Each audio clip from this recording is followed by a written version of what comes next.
The easiest way that we can learn and train the hip hinge is with some sort of tool or weight where all the weight is centered into one place.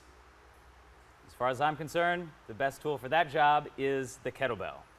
So we're going to use the kettlebell to kind of learn some of the basics of the hip hinge of the deadlift and also to warm up for it.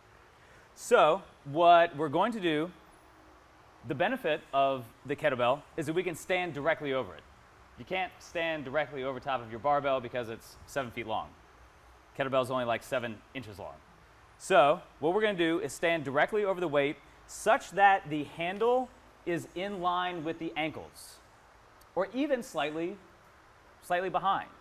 So we'll come forward just a little bit there. We don't want the weight in front of you. We want the weight directly beneath your hips or your center of gravity. So with long arms, we're simply going to push the hips back until our hands reach the handle, grip, chest up, squeeze your rear end, stand, and we're going to lock out here. So with your lockout, let us be sure that we're not hyperextending the back or that we're not leaning forward. Leaning backward.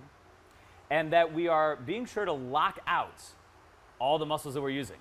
So the quads, they are tight. How do you think we're balanced on the feet? I'm sorry, what was that? Mid-foot. While you're here, make sure you're not pitched forward on the toes. Make sure you're not rocking back on your heels. This is a good way to double check how you're locking out. Are you on the midfoot? So you should feel equal balance, equal weight through the entirety of the foot. Okay?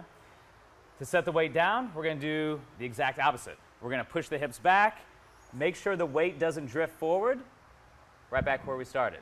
So what you'll notice here, that the weight will have a tendency to want to drift forward. I want you to keep that from happening by tensing both the tricep and the lat. So we want to think about protecting the armpit. Does that make sense? So let's all do 4 or 5 more kettlebell deadlifts